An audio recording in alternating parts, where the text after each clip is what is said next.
Hello guys, आज हम जो स्टार्ट करने जा रहे हैं ट्रांसफॉर्मेशन ऑफ द सेंटेंसेस में अफर्मेटिव से नेगेटिव सेंटेंस को कैसे चेंज किया जाता है ये सीखेंगे। चलिए रूल नंबर 1 देखते हैं, क्या है इसकी प्रोसेस। अफर्मेटिव सेंटेंस को नेगेटिव में बनाते समय प्रयोग हुई वर्ब अथवा एडजेक्टिव को नोट लगाकर अपोजिट वर्ड में बदल देते हैं। यानी जो सेंटेंस दिया जा रहा है उसमें जो एडजेक्टिव दिया होगा उसका क्या कर देंगे, हम अपोजिट बना देंगे, और जो वर्ब दी होगी या उसका अपोजिट बनाएंगे और उसमें नॉट का प्रयोग कर देंगे। ऐसा इसलिए करेंगे क्योंकि यही बात हम आपको पहले ही बता चुके हैं कि ट्रांसफॉर्मेशन में क्या होता है कि सेंटेंस का मीन चेंज नहीं होने पाए। अगर अपोजिट वर्ड नहीं बनाते हैं तो उसका मीन चेंज हो जाएगा। चलिए एग्जाम्पल देखते हैं। सेंटेंस दिया है, Ram loves flying birds.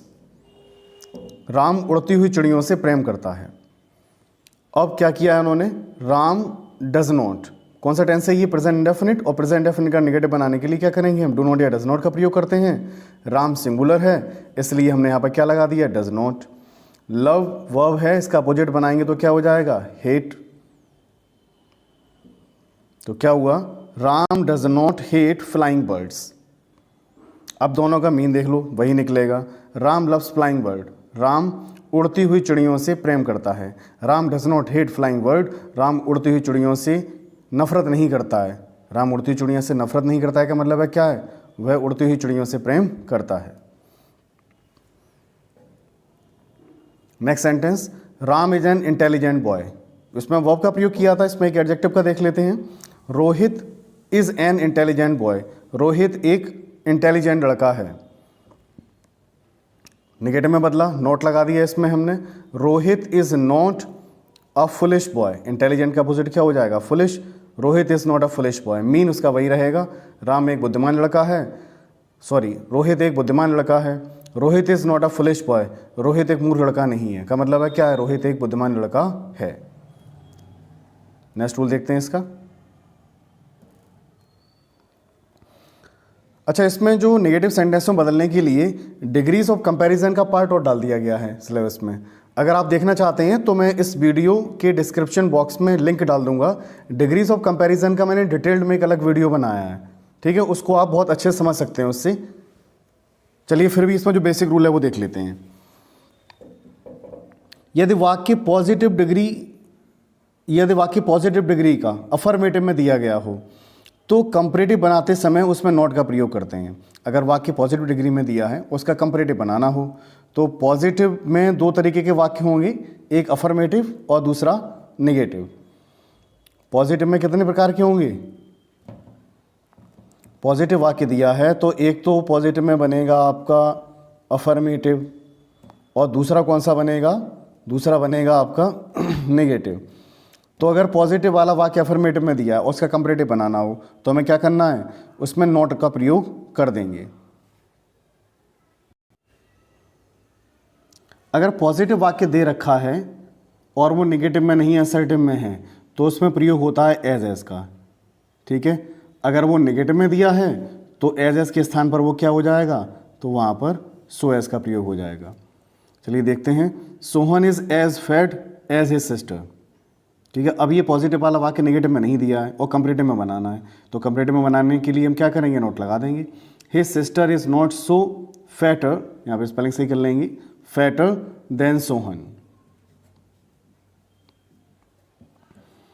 He is not so intelligent as his brother, he is not so intelligent. अब यहाँ पे पॉजिटिव वाला वाक्य किसमें दे दिया है, ये उन्होंने नेगेटिव में दे दिया। अब जब इसका कंपैरेटिव बनाएंगे तो क्या कर देंगे, नॉट हटा देंगे। His brother is more intelligent than he. Shyam is taller than his friend. अब इसका जस्ट अपोजिट चलते हैं हम। अगर बाकी कंपैरेटिव डिग्री में आपसे पहले ही से दिया है और कंपैरेटिव में नोट नहीं लगा हो तो पॉजिटिव में जब बदलेंगे तो क्या करेंगे, हम नोट लगा देंगे। His friend is not so tall as Shyam. अगर कंपैरेटिव डिग्री में पहले से नोट लगा है तो जब पॉजिटिव बनाएंगे तो पॉजिटिव में से क्या करेंगे, हम नोट हटा देंगे। और ये बात ध्यान में रखनी है कि पॉजिटिव से नोट हटेगा तो वहाँ पे एज का प्रयोग होगा और नोट लगेगा तो सो एज का प्रयोग होगा। Mohan is not more handsome than Ram, क्या बन गया, Ram is as handsome as Mohan. I hope आपको इतना समझ में आ गया होगा। और बहुत ही डिटेल से देखना चाहते हैं तो डिग्रीज ऑफ कंपैरिजन का जो अलग से डिटेल्ड लेक्चर बना हुआ है उसमें से आप समझ सकते हैं। नेक्स्ट रूल, यदि वाक्य में अलोन या ओनली शब्द का प्रयोग हो तो उन्हें हटा देते हैं और वाक्य की शुरुआत में नन बट का प्रयोग करते हैं। Only he achieved the target, sentence past indefinite में दिया है तो नॉट का प्रयोग किया जा रहा है। रूल में यही बताया कि ओनली का प्रयोग किया गया हो तो ओनली को हटा के क्या करना है, हमें नन बट लगाना, बाकी की सेंटेंस वैसे ही रहेगा। Only he achieve the target, only हटा दिया, none but he achieve the target. He alone could handle the situation, alone का प्रयोग किया जा रहा है तब भी हमें क्या करना है, अलोन वर्ड को हटाना है और वाक्य की शुरुआत में क्या लगाना है, नन बट लगाना है। तो none but he could handle the situation. Next sentence देखिए, नेक्स्ट रूल है, अगर सेंटेंस किससे शुरू हो रहा हो, एज सून एज से का प्रयोग किया जा रहा हो इसमें, तो उसे किस में बदल देंगे, उस एज सून एज को हम बदल देंगे नो सूनर में। और इसके बाद वाली क्लॉज, यानी जो एज सून एज के बाद वाली क्लॉज है जिसे हम नो सूनर में बदल देंगे, उसको, उस बाद वाली क्लॉज को हम इंट्रोगेटिव फॉर्म में ले आएंगे। कौन सी फॉर्म में ले आएंगे, इंट्रोगेटिव फॉर्म में। यानी जो एज सून एज को बदल देंगे, सबसे पहले एज सून एज को नो सूनर में बदल दिया और नो सूनर के बाद वाली क्लॉज है उसे इंट्रोगेटिव फॉर्म में ले आते हैं। और जो दूसरी क्लॉज हो उसे किससे जोड़ देंगे हम, दूसरी क्लॉज को हम देन से जोड़ देंगे। ठीक है, उसके बाद दूसरी क्लॉज लिख दी जाएगी। सेंटेंस देखिए, as soon as he saw the lion, जैसे ही उसने शेर देखा, ही रैन अवे, में भाग गया। तो अभी हमने बताया है कि एज सून एज से शुरू हो रहा हो सेंटेंस, तो एज सून एज को हमने बदल दिया सबसे पहले नो सूनर में। फिर हमने बताया उसके बाद वाला वाक्य जिस भी टेंस में दिया हो, ये वाक्य दिया पास्ट इंडेफिनिट में, जो भी टेंस दिया हो उसकी इंट्रोगेटिव फॉर्म में ले आएंगे।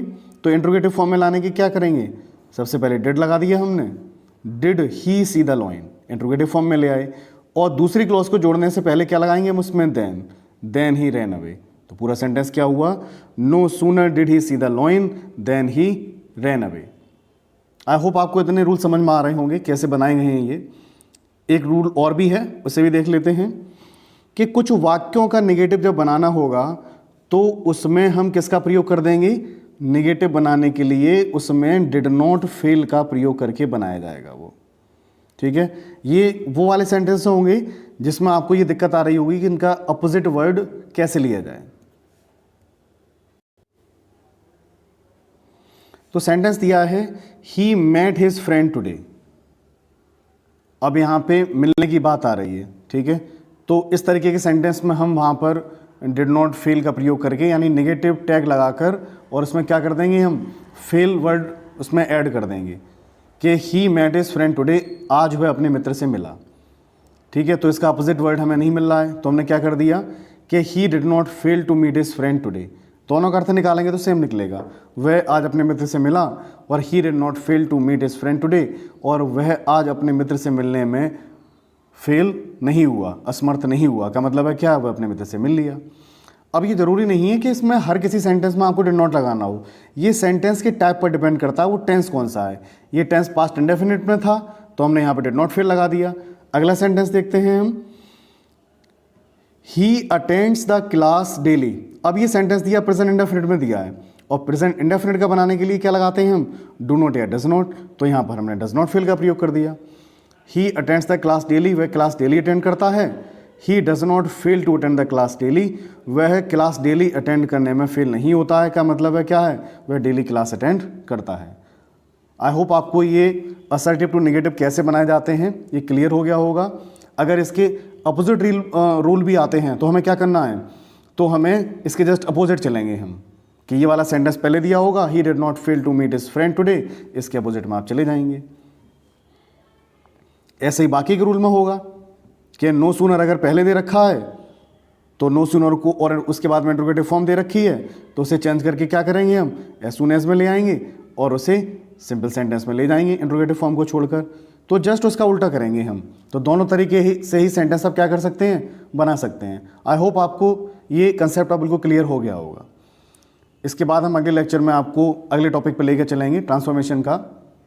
Thank you very much guys.